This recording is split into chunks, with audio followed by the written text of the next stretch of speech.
इन्होंने हमें सजाया है। भगवान इनके जीवन को हमेशा उज्जवल बनाए रखें और हमेशा इनका जीवन महकता रहे। हमारे पास भगवान से निवेदन ही है और कुछ नहीं है। हम भी भगवान से निवेदन करें और आप निवेदन करो, शायद दोनों जन की मिल करके सुन ले में। भाई कोई बैठा हो, दूर हो वो, और उसे बुलाना है तो हाय हाय बाय बाय करना पड़ेगा कि नहीं? तो हाय हाय बाय बाय कर लें भगवान को। तो हम भी निवेदन करें और आप भी निवेदन करो, बोले कन्हैया लाल की जय। पिताजी को बुलाया, जाओ पिताजी सत्संग करो। दोनों देखो समझा रहे हैं। धुंधकारी समझा रहा था कहाँ माल गाड़ के रखा है, पैसे कहाँ रखे हैं। और वैसे ही गोकर्ण महाराज भी समझा रहे हैं, पिताजी इस संसार में कुछ नहीं है, जाओ जाकर के सत्संग करो। तो दोनों की मार, मूरख मारे लठ से, देखो समझा दोनों रहे, गोकर्ण जी भी और धुंधकारी जी भी। ज्ञानी मारे ज्ञान से तो रोम रोम भिद जाए, मूरख मारे लठ से तो खाटी खोपड़ी जाए। गोकर्ण महाराज जी भी समझा रहे हैं और धुंधकारी भी समझा रहा है। तो पैसे से देखो समझ दोनों की अलग, इसलिए भैया पहले ही सुधर जाओ। समझ में आ गया, सब घर बार छोड़ दिया और सत्संगति में लग गए। संतन के संग लाग रे तेरी अच्छी बनेगी, संतन के संग लाग रे तेरी अच्छी बनेगी, संतन के संग लाग रे तेरी अच्छी बनेगी, संतन के संग लाग रे तेरी अच्छी बनेगी, अच्छी बनेगी तेरी किस्मत सजेगी, अच्छी बनेगी तेरी किस्मत सजेगी, अच्छी बनेगी तेरी किस्मत सजेगी, अच्छी बनेगी तेरी किस्मत सजेगी। होए परम अनुराग रे, होए परम अनुराग रे तेरी अच्छी बनेगी,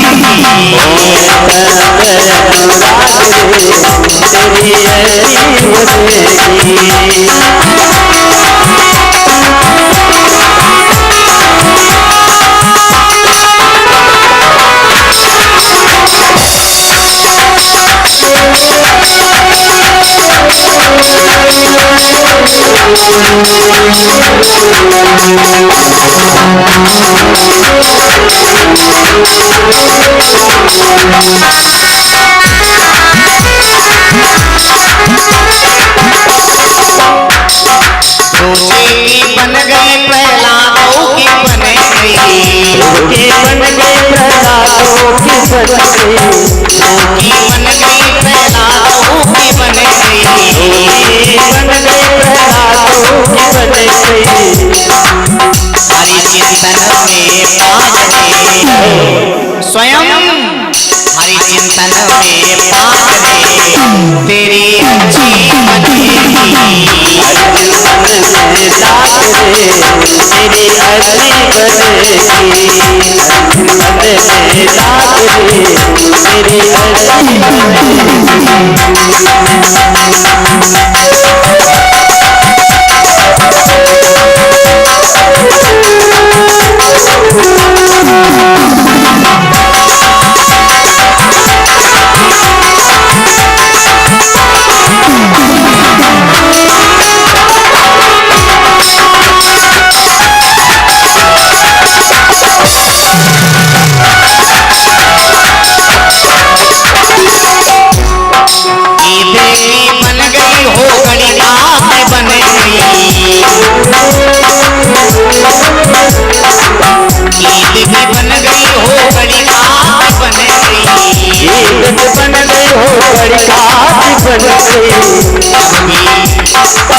प्रेम हृदय जब जाग रे तेरी अच्छी बनेगी,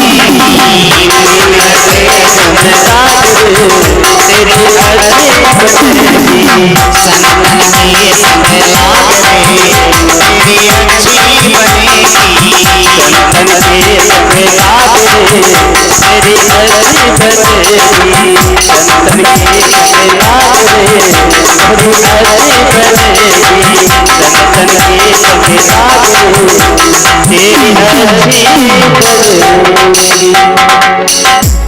तो गोकर्ण महाराज जी की बात समझ में आ गई। आत्मदेव के घर बार छोड़ दिया और संतों की संगति करने लगे। किधर गोकर्ण जी ने भी सोचा चलो भाई ये दारू पीता है, मदिरा पान करता है, और ये मदिरा पान करने वाले भैया बड़े विचित्र होते हैं। आप सब ऐसे नहीं हैं, आप सबको मैं कोटि कोटि प्रणाम करता हूँ।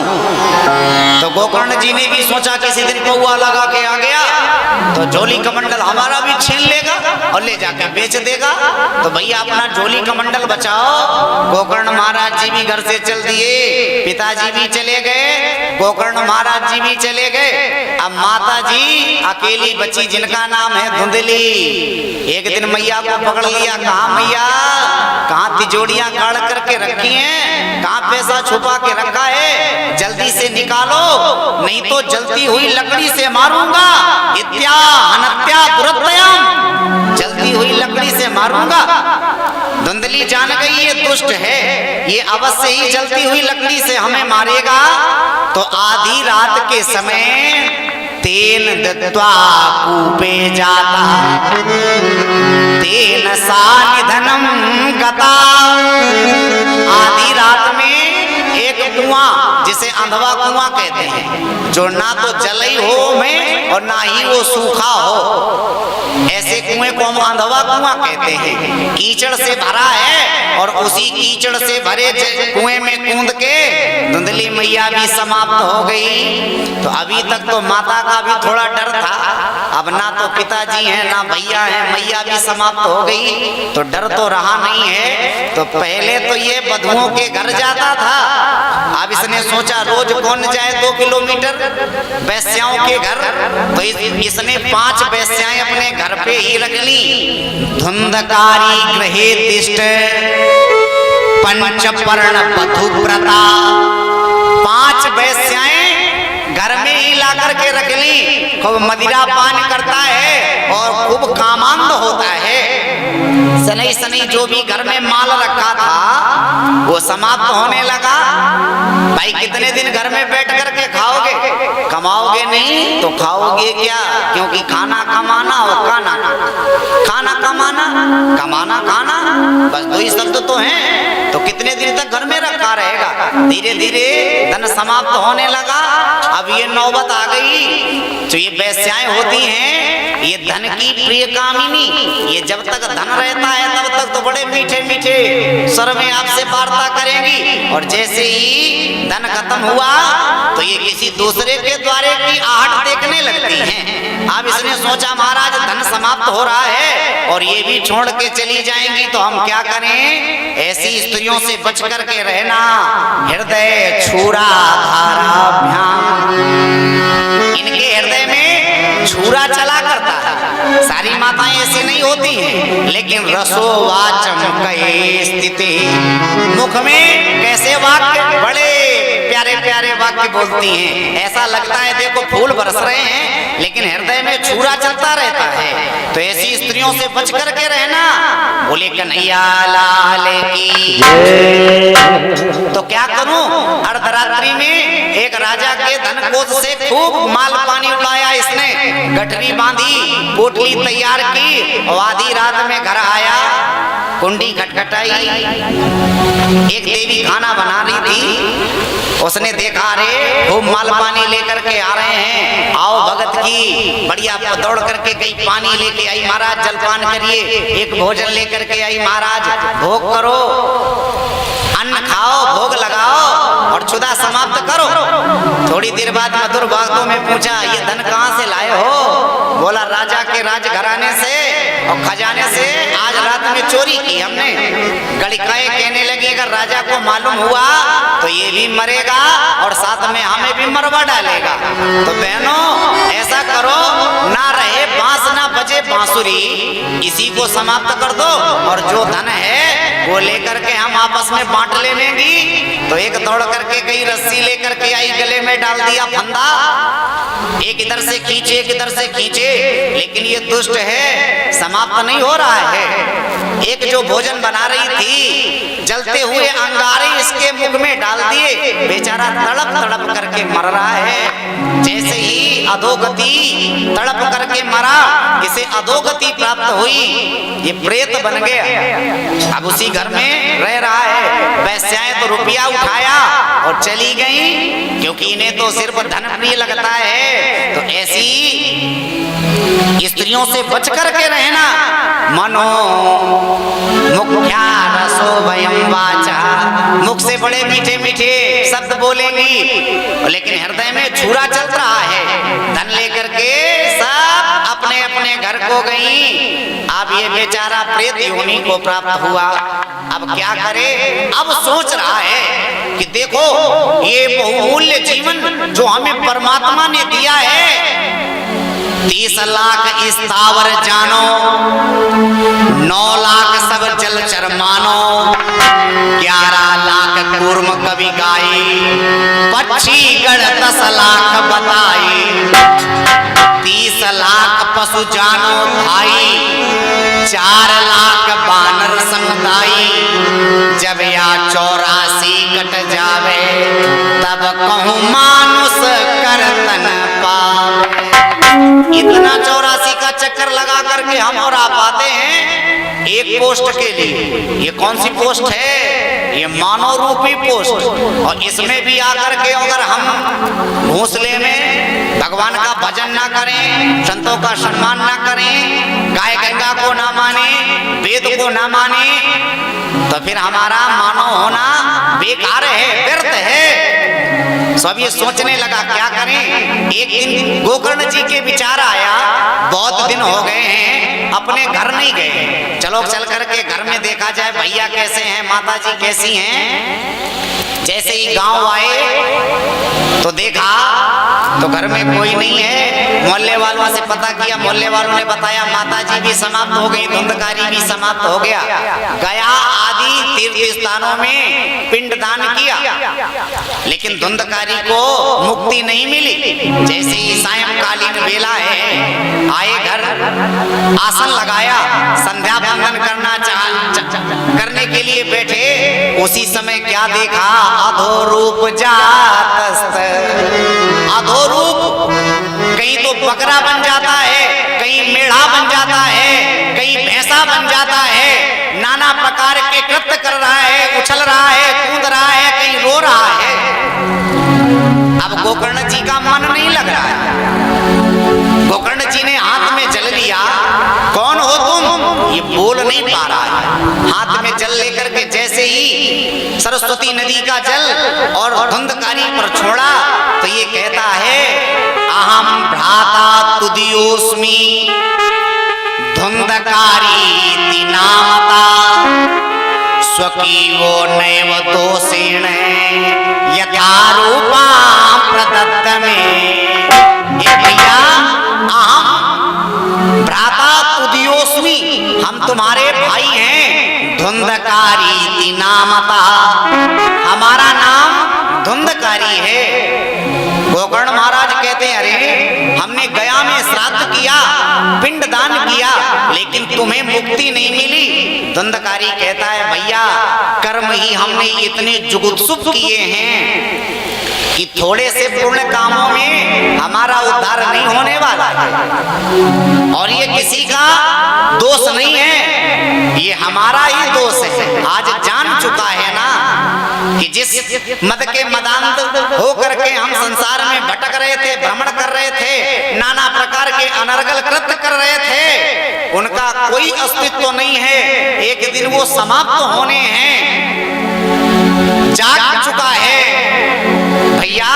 स्वकीयो नैव दोषेण, स्वकीयो, ये हमारे कृत्यों का फल हमें मिल रहा है। नैव दोषेण, ये किसी दूसरे का दोष नहीं है। तुलसीदास बाबा भी कहते हैं, काहू न को सुख है दुख करता,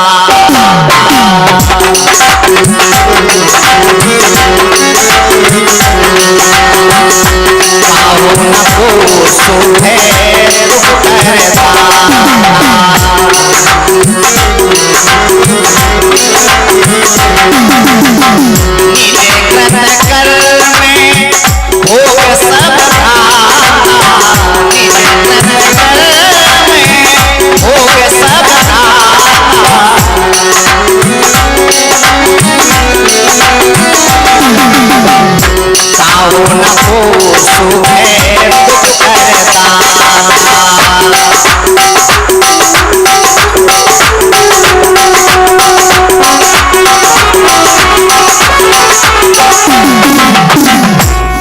काहू न को सुख दुख करता निज कृत कर में भोगे सब भ्राता। अगर चोरी हम करेंगे तो डंडे भी तो हम ही को लगेंगे। तो भैया इसमें किसी दूसरे का दोष नहीं है, हमने कृत्य ही ऐसे किए हैं। हे गोकर्ण, अगर तुम हमारी मुक्ति का कोई उपाय जानते हो तो कृपया कथम बदामिते, हमें बताओ जिससे हमारा जो ये प्रेत शरीर है, प्रेत योनि हमें प्राप्त हुई है, इससे हमें छुटकारा मिल सके। गोकर्ण जी कहने लगे भैया आप किंचित मात्र भी ग्लानि ना करें, सूर्य भगवान की साधना की, भास्करो यथो रूपम आदित्यस्य नमस्कारम मे कुर्वन्ति दिने दिने जन्मांतर सहस्रेषु दरिद्रेम नोपजायते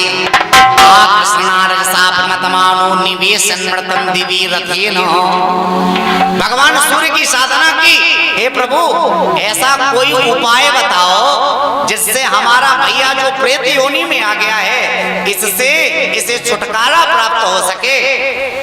सो सूर्य भगवान भास्कर कहते हैं हे गोकर्ण जाओ जाकर के श्रीमद् भागवत कथा सुनाओ। तो सप्ताह यज्ञेन कलो पुलंति थी, सभी ग्राम के निवासियों को एकत्र किया गया। इसने कहा भैया 1000 वर्ष व्यतीत हो गए हैं और हमने कुछ खाया नहीं है, हमने कुछ पिया नहीं है, इन्हें भोजन नहीं मिलता है, ये भूखे फिरा करते हैं और हमेशा इनका शरीर जलता रहता है क्योंकि स्व शरीर होता नहीं है, हवा होती है, एक साया होता है और वही भ्रमण करता रहता है। तो तुम्हारा स्वरूप कैसा है? बोले विशाल से विशाल और सूक्ष्म से सूक्ष्म। विशाल इतना है कि पर्वत के समान हूँ और सूक्ष्म इतना हूँ कि सुई के छिद्र से मैं इधर उधर हो सकता। भैया प्रसाद ले लेना। तो इतना सूक्ष्म हूँ। तो गोकर्ण जी ने वहीं एक 7 गांठ का बांस मंगवाया। भैया प्रसाद दे दो इन्हें। एक 7 गांठ का बांस मंगवाया और उसमें छिद्र करके उसमें गोकर्ण ने धुंधकारी को स्थापित कर दिया। यहाँ भी एक 7 गांठ का बांस बंधा होगा, उसमें धुंधकारी का आवाहन किया जाता है, काला झंडा लगा दिया जाता है और उसी में आवाहन कर दिया जाता है। तो 7 गांठें प्रथम दिन की कथा प्रारंभ हुई। जैसे ही पहले दिन की कथा प्रारंभ हुई तो प्रथम ग्रंथ विभेदनम, पहली गांठ चटक गई। दूसरे दिन कथा चालू हुई और समाप्त हुई तो द्वितीय ग्रंथि विभेदनम। ऐसे ऐसे करते करते सनई सनई सप्ति ग्रंथ विभेदनम, 7 गांठें चटक गई। दिव्य रूप धरो जातस तुलसी ताम मंडिता, सुंदर सा रूप धारण किया और हाथ जोड़ करके बाहर खड़ा हो गया। हे गोकर्ण, आज अगर तुम्हारा अस्तित्व हमें नहीं प्राप्त होता तो हमारी मुक्ति होने वाली नहीं थी। इसलिए एवं स्नाने यथा मासो, जितने भी ग्राम के निवासी हैं क्या देख रहे हैं कि स्वर्ग से एक विमान आया और उस विमान पर भगवान के पार्षदों ने हाथ पकड़ करके धुंधकारी को बिठाया, ले जाने वाले ही हैं। सो गोकर्ण जी ने हाथों को जोड़ करके पूछा, महाराज हमारे मन में एक संशय है, क्या कथा सिर्फ इसी ने सुनी है और हमारे ग्राम के निवासियों ने नहीं सुनी? जो एक ही को लेके जा रहे हो भाई, कथा तो इन सब ने सुनी है तो इनको भी विमान आने चाहिए। पार्षदों ने कहा भाई हाँ, कथा सबने सुनी है लेकिन इसने निराहार होकर के कथा सुनी है, कुछ खाया नहीं है, तल्लीनता के साथ कथा सुनी है क्योंकि कामनाओं से ये जाग चुका है। मन से सकल है कामना भागी, तबे प्रभु राम चरण लव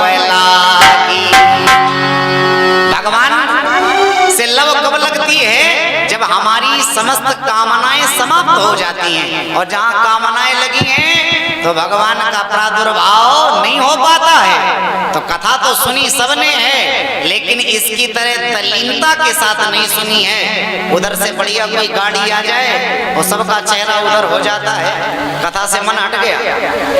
कोई बढ़िया कपड़े पहन करके आ जाए तो उसको देखने लगता है, कथा भूल जाता है। लेकिन धुंधकारी एकाग्र चित्त से, क्योंकि संसार के भौतिक जीवन का आनंद लेकर के आया था बेचारा, अगर भौतिक जीवन का आनंद न लिया होता तो आज इस प्रेत योनि में नहीं आना पड़ता। तो उस संदर्भ को जानता है, उस जीवन के मूल महत्व को जानता है। इसलिए जो कथा से ध्यान हटाएगा जीवन में बड़ा दुख पाएगा। जो कथा से ध्यान हटाएगा जीवन में बड़ा दुख पाएगा। कथा से ध्यान हटाएगा जीवन में बड़ा दुख पाएगा। जो कथा में ध्यान लगाएगा जीवन में बड़ा सुख पाएगा। कथा में ध्यान लगाएगा जीवन में बड़ा सुख पाएगा। तो कथा से ध्यान मत हटाना। धुंधकारी ने ध्यान नहीं हटाया है, ब्रह्म पद की प्राप्ति हुई है। पार्षदों ने धुंधकारी को बिठा लिया और गोकर्ण को आदेश दिया, जाओ गोकर्ण अपने ग्राम वासियों को फिर कथा सुनाओ। तो सावन के महीने में गोकर्ण जी ने अपने ग्राम वासियों को फिर से कथा सुनाई, और जैसे ही कथा पूर्ण हुई सो दिव्य विमान आया और समस्त ग्रामवासियों को बिठा करके भगवान के धाम को गया। बोले भक्तवत्सल भगवान की जय। सभी को बड़ा आनंद प्राप्त हुआ। तो ये कथा भागवत किसके लिए है? जीवों के लिए है, निर्जीवों के लिए है। जिसके घर में प्रेत बाधा होवे वो संकल्प लेकर के भगवान भास्कर का और भागवत जी का पाठ करे, अगर प्रेत बाधा से उसे मुक्ति ना मिल जावे तो महाराज हमसे कहना, भास्कर भगवान का संकल्प करो और भागवत जी का पाठ करो, अपने आप ही स्वयं वही बाधा छोड़ करके चली जाएगी। तो धन्याम भागवती वार्ता प्रेत पीड़ा विनाशनी। धन्य है वह भागवत कथा जो प्रेत पीड़ा का भी विनाश कर देती है। श्री सुखदेव जी कहते हैं, हे सूत जी, 100 आदि 88,000 महात्मा बैठे हैं।